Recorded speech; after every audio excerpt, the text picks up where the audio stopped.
হয় আচলতে যুৱ প্ৰজন্মৰ ভোট বিচাৰি এই মুহূৰ্তত মাঠত নামিছে এগৰাকী যুৱ প্ৰজন্মৰ এগৰাকী প্ৰাৰ্থী আৰু তেওঁ হৈছে এপিৰ অৰ্থাৎ আঞ্চলিক পঞ্চায়তত তেওঁ খেলিব আৰু এই মুহূৰ্তত তেওঁ প্ৰচাৰ অভিযান চলাইছে আৰু এই মুহূৰ্তত আমি প্ৰচাৰ অভিযানৰ দৃশ্য আমি এই মুহূৰ্তত আপোনালোকক ND24 দৰ্শকক আমি দেখুৱাইছোঁ। এয়া হৈছে শ্ৰীভূমি জিলাৰ কানিচাইল পেট্ৰলনগৰ গাঁও পঞ্চায়তৰ আঞ্চলিক পঞ্চায়তত যি কমৰুল ইছলাম এই কমৰুল ইছলামে তেওঁৰ সমৰ্থক লৈ তেওঁলোকে তেওঁ প্ৰচাৰত নামিছে। এই মুহূৰ্তত তেওঁৰ মন্তব্য ল'বলৈ যত্ন কৰিম তেওঁ কি কয়। যেহেতু নিৰ্বাচন আহিছে আপুনি আগতে কংগ্ৰেছ আছিলে আমি এটা সময়ত দেখিলোঁ আজিৰ দিনত আপুনি দেখিছোঁ নিৰ্দল প্ৰাৰ্থী হৈ আপুনি প্ৰচাৰ চলাইছে আচলতে ইয়াৰ আঁৰৰ বিষয়টো কি আৰু আপুনি নিৰ্বাচন লৈ কি প্ৰস্তুতি চলাইছে? চাওক আজিকালি মানুহে বিচাৰে এজন যোগ্য মানুহ আৰু নেতাসকল যিমান নেতা আছে নেতাসকলৰ মানে কিছুমান নেতা আজিকালি নেতা হ'ব বিচাৰিছে কিন্তু দালালি কৰি আছে। মোৰ সকলো দলত দালাল আছে। মোৰ কংগ্ৰেছ দলত নীতি আদৰ্শ ভাল, মই গান্ধীজীৰ নীতি আদৰ্শ ভাল পাওঁ, ৰাহুল গান্ধীৰ আপোনাৰ লিডাৰশ্বিপত মই কাম কৰি আছোঁ। কিন্তু মোৰ কৰিমগঞ্জ জিলাত কিছুমান দালাল কংগ্ৰেছৰ পৰা ওলাইছে। সি পইচাৰ বিনিময়ত টিকেট বিচাৰিছিল। মই পইচা দি টিকেট লোৱা নাই। মই কিয় ল'ম? মই ইমান দিন কংগ্ৰেছৰ কাৰণে যুঁজিছোঁ, ৰাইজৰ কাৰণে। মই কংগ্ৰেছ হৈ কিনি কংগ্ৰেছৰ ক্ৰেডিট দিছোঁ কংগ্ৰেছ দলক আৰু মই ৰাইজৰ হৈ কিনি যুঁজিছোঁ চৰকাৰৰ লগত। মই বিৰোধ কৰিছোঁ। মই সেইটো ষ্টেণ্ড এতিয়াও আছে, এইটোও চলাই যাম। চৰকাৰে যিটো অন্যায় কৰি আছে মোৰ ৰাইজৰ লগত সেইটো মই প্ৰতিবাদ কৰি থাকিম। কিন্তু মোৰ কংগ্ৰেছৰ যিমান দালাল মানুহ আছে সেই দালালক মই পৰিচয় দিব মোৰ এই এলেকাৰ কানিচাইল পেট্ৰলনগৰ মানুহ।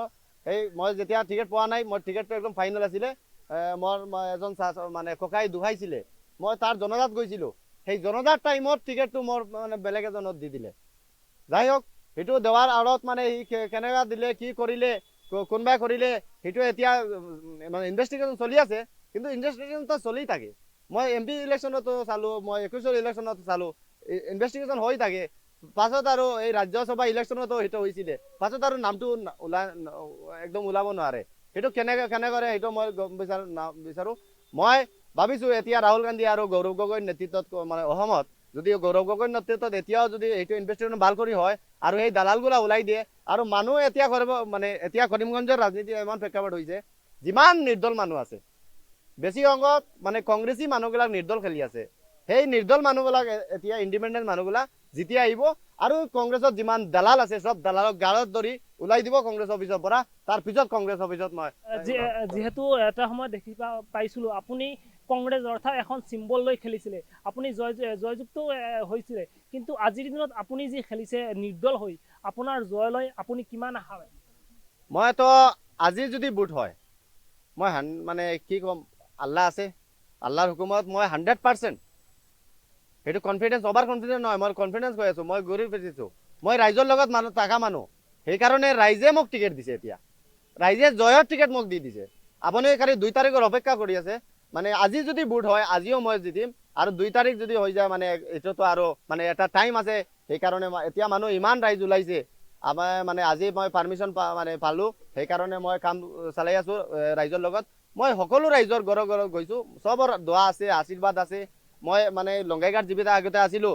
মোৰ মানুহ মই এইটো সুধিছোঁ মানুহক, মই 5 বছৰ কি কৰিছোঁ কি নকৰিলোঁ আপুনি যাওক লংগাই সেই জীৱিকনে চাওক মই কি কৰোঁ। যদি ভাল কাম কৰি থাকোঁ তেতিয়াহ'লে মোক ভোট দিয়ক। আৰু এতিয়াও যদি কানিচাইল আৰু পেট্ৰলনগৰ জীৱিত কোনোবাই ভাল কাম কৰিব মোৰ ফালৰ পৰা বেছি যদি ভাল কাম কৰে তাক চিনি মানে আপুনি ভোট দি দিয়ক। সেইটো কোৱাৰ পিছত মানুহে সুধিছে যে আপুনি আহিছে, মই আপোনাৰ নিচিনা মানুহ চাওঁ আৰু মই আশাবাদী, মই জিতাৰ মানে জয়টো লৈ একদম আশাবাদী। মই এইটো জিতাৰ পিছত এইটো মানে চৰকাৰৰ মানে মানুহে এতিয়া অন্যায়ৰ বিৰুদ্ধে ভোট দিব মোক আৰু কংগ্ৰেছৰ দালালৰ বিৰুদ্ধে মোক ভোট দিব। মই এজন নীতি আদৰ্শ আলা মানুহ, মই কেতিয়াও মোৰ নীতি আদৰ্শ মানে চেঞ্জ নকৰোঁ।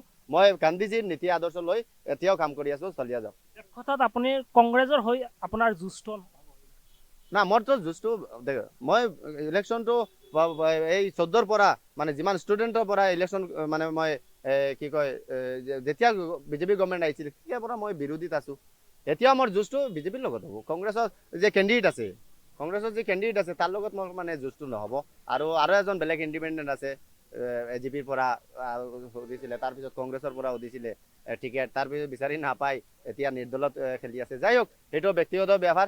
তো মই ভাবিছোঁ যে যুঁজটো আল্টিমেটলি বিজেপিত হ'ব কিছুমান মানুহ বিজেপি মানুহ এনেকৈ আছে মানে দুনিয়াইটো একদম য'ত যাওক সেইটো নালাগে ইমান কাৰেণ্টৰ বিল আহি আছে স্মাৰ্ট মিটাৰ দিছে মোৰ মানে জিনিসৰ দাম ইমান বাঢ়ি আছে ডাঙৰ ইমান ইস্যু আছে মোৰ সব ইস্যুৰ পিছতো কিছুমান মানুহ বিজেপি কৰি আছে সেইটো মানুহ মানে কিয় কৰি আছে কিয় মই এইটো গম নাপাওঁ মই ভাবিছোঁ কিন্তু কিছুমান মানুহ সব মানুহ নহয় কিছুমান মানুহ এতিয়াও নিউট্ৰেল মানুহ আছে মোক মানে আগতে সি বিজেপিত ভোট দিছিলে চেঞ্জৰ কাৰণে এতিয়া সেই মানুহবিলাকো মোক বিচাৰিছে মই পেট্ৰল নগৰ ভোটত ইমান ভোট পাম আৰু ৰেল কলনীত সেইটো মানে মানুহে ধৰি লয় যে সেইটো এটা মানে হিন্দু এৰিয়া সব মানে ভোট কিবা বিজেপিৰ নেকি সেইটো নহয় মোৰ মানুহ সচেতন মানুহ আছে সব মানুহ মোক মানে কংগ্ৰেছ বিজেপি এনেকা নহয় মানে আৰু যি যুঁজ কৰিব পাৰিব যি ভাল কাম কৰিব পাৰে তাক বিচাৰিছে মই ভাবিছোঁ এতিয়া বিজেপিৰ লগত মোৰ যুঁজটো এনেকাই হ'ব মানে মানে 1500 to 2000 ডিফাৰেঞ্চ হ'ব মোৰ তাৰ যে পাৰ্চেণ্টেজ সেইটো মানে কি ক'ম মানে ডিফাৰেঞ্চটো হ'ব 1500 to 2000 এইটো ডিফাৰেঞ্চ থাকিব বিজেপিৰ লগত এক কথা তেওঁৰ যি নিৰ্বাচনী প্ৰচাৰ এই নিৰ্বাচনী প্ৰচাৰ তুংগত উঠিছে আৰু তেওঁলোকে জয় লৈ তেওঁলোকে নিশ্চিত হৈ আছে আৰু তেওঁলোকৰ জয় 100% বুলি তেওঁ এই মুহূৰ্তত আমাৰ আগত দাঙি ধৰিছে এনেদৰে নিচাৰ ভাগত ওলাই পৰিছে এইসকল লোকক লৈ তেওঁলোকে তেওঁলোকৰ যি নিৰ্বাচনী প্ৰচাৰ এই নিৰ্বাচনী প্ৰচাৰৰ শ্ৰীভূমিৰ পৰা ৰোহন মালাকাৰৰ ৰিপৰ্ট ND24।